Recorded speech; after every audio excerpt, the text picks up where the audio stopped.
Olá, boa tarde. Hoje é 22 de março de 2024. Nós sabemos que o ser humano é uma criação de Deus, como todas as coisas que estão hoje em cima da terra. Mar, rios, estrelas, lua, sol, estrelas, tudo. Tudo é criação de Deus. E sabemos que tudo aquilo que alguém cria ou que alguém fabrica tem um manual. E a Bíblia é o manual para o ser humano. Agora o ser humano se torna filho de Deus quando crê em Porquanto todos os que o receberam, deu-lhes o poder de serem chamados filhos de Deus aos que creem em seu nome. Em João capítulo 1, versículo 12. Então você passa a ser um filho de Deus no Espírito quando você o aceita Jesus, quando você o recebe, quando você se batiza. Então a vida é um concurso, a vida é um curso, a vida é uma prova, a vida é uma faculdade. E tudo que está nesse curso, nessa prova, nessa faculdade, as perguntas e respostas estão no Novo Testamento, nas Escrituras Sagradas de Gênesis e Apocalipse.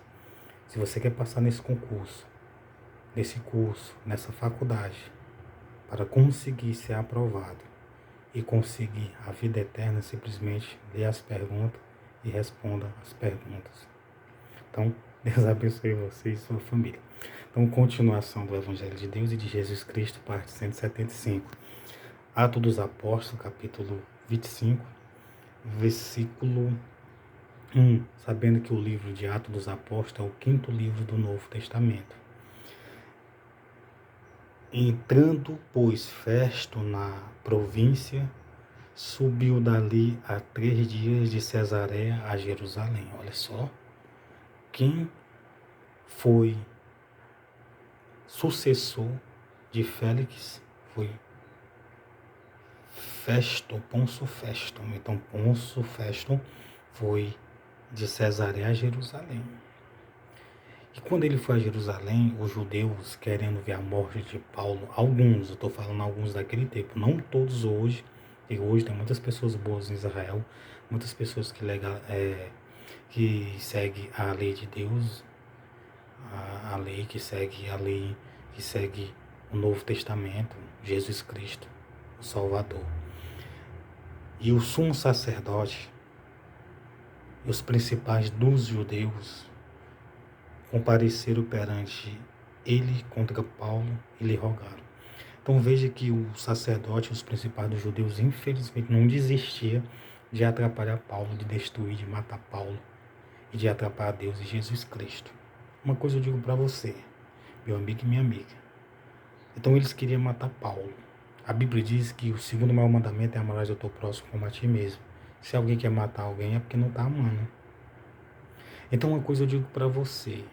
Se os homicidas não entrarão no reino do céu, segundo Jesus, então os sacerdotes, os principais sacerdotes dos judeus, alguns estavam infelizmente errados e iriam sofrer a condenação eterna. Estavam errados e queriam continuar errados. Agora eu digo uma coisa para você. Amar o próximo é o segundo maior mandamento. E a Bíblia diz que os homicidas não herdarão o reino do céu. Aí você acha que o que é bom para você? Amar o próximo ou não amar? Ajudar ou não ajudar? Fazer o bem ou não fazer? Lógico que para todos os seres humanos, amar o próximo, fazer o bem, não cometer ali o homicídio ou matar alguém, é o melhor para a vida de cada pessoa, de vida de cada ser humano. Pedindo como favor contra ele que o fizesse vir a Jerusalém, armando ciladas para o matarem no caminho. Veja que o sumo sacerdote, que era aquele que entrava no templo, no Santo dos Santos, pediram para Pôncio Festo que deixasse Paulo ir a Jerusalém para que matasse ele no caminho. Paulo, um homem que aceitou Jesus, que se batizou, que se tornou filho de Deus no Espírito, um homem que estava obedecendo, curando, sarando, libertando as pessoas através do Evangelho, através de orar em nome de Jesus Cristo, estava passando por essa situação. Sabendo que os homicidas não entrarão no reino do céu, sabendo que cometer um homicídio é uma quebra do mandamento do Pai Celestial e que impede da salvação, eles estavam aqui errados Então, se você sabe que um homicídio é errado, se você sabe que mandar, praticar é errado, então, se você sabe que é errado, lógico que você sabe que é errado um homicídio, por mais que seja por livre e espontânea defesa, ou por mais que seja por causa que alguém o ameaçou ou tentou contra a vida da pessoa, a pessoa é presa. É porque é algo que é errado segundo a lei de Deus e segundo a lei dos homens, a justiça dos homens. Então, escolha aquilo que é bom para a sua vida eterna e aquilo que é bom para a sua vida na terra. Mas Festo respondeu que Paulo estava guardado em Cesareia e que ele brevemente partiria para lá. Então ele disse, somos sacerdotes, principais dos judeus, Paulo está em Cesareia e logo logo partirei para lá. Os que, pois, disse, dentre vós tem poder, desça comigo e se neste varão houver algum crime, acusem-no. Então eles pediram, vamos até lá, desça comigo. Então vocês têm poder para ir, autoridade, vocês estão autorizados, vocês podem ir. Vão lá e o acuse. E não se demorando entre eles mais de 10 dias, desceu a Cesareia e no dia seguinte, assentando-se no tribunal, mandou que trouxesse a Paulo. Então Pôncio Festo pediu para trazer a Paulo, para ouvir a acusação do sacerdote e dos principais do judeu. Veja que Pôncio Festo não queria cometer nenhuma injustiça contra Paulo, não queria permitir que Paulo fosse a Jerusalém e nem que eles fizessem mal a Paulo. Chegando ele, o rodearam os judeus que havia descido de Jerusalém, trazendo contra Paulo muitas e graves acusações que não podia provar. Veja o quanto eles estavam errados. Somos sacerdotes, infelizmente, alguns judeus, alguns principais judeus, porque eles apresentaram muitas e graves acusações que não podia provar. Então, se eles não podiam provar, então Paulo não estava errado. Paulo não estava errado. Paulo estava certo. Paulo estava justo. Então, Paulo era inocente, segundo as acusações deles. Mas ele, em sua defesa, disse: eu não pequei em coisa alguma contra a lei dos judeus. Paulo dizendo, nem contra o templo, nem contra César. Então Paulo disse que não pecou contra nem os judeus, contra a lei dos judeus, nem contra César. Todavia Festo, querendo comprazer aos judeus, respondendo a Paulo, disse, queres tu subir a Jerusalém a selar perante mim julgado acerca destas coisas?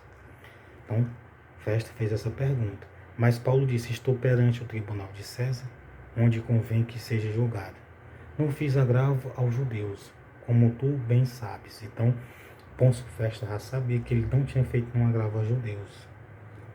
Se fiz algum agravo ou crime, ou cometi alguma coisa digna de morte, não recuso-me morrer.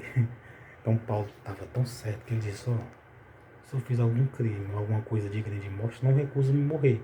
Mas, se nada há das coisas de que estes me acusam, ninguém pode me entregar a eles. Ninguém pode me entregar a eles. Então Paulo sabia, e Festo sabia que não podia entregar aos principais sacerdotes e aos judeus para o matarem. Apelo para César. Então Paulo apelou para César. Então Festo, tendo falado com o conselho, respondeu, apelaste para César irás. Então, Paulo foi para César, para outra província, para outro lugar, para ser julgado e para ser acusado e julgado, para ver no que ia acontecer. Então, Deus abençoe você e sua família. Quando uma pessoa está certo, mesmo que as pessoas digam que está errado, mesmo que multidões digam que está errado, mesmo que multidões afirmem que a pessoa está errada. Mas se a pessoa está certa, muitas das vezes a injustiça ocorre dessa maneira. Às vezes alguém acusa alguém que está errado, às vezes alguém quer fazer mal, às vezes alguém manda, às vezes alguém faz mal a alguém, mas no fundo, na consciência, no fundo, a pessoa sabe que estão errados, sabe que estão cometendo uma injustiça, um erro. Por isso que Deus ele não terá misericórdia daqueles que não têm misericórdia. O juízo será sem misericórdia.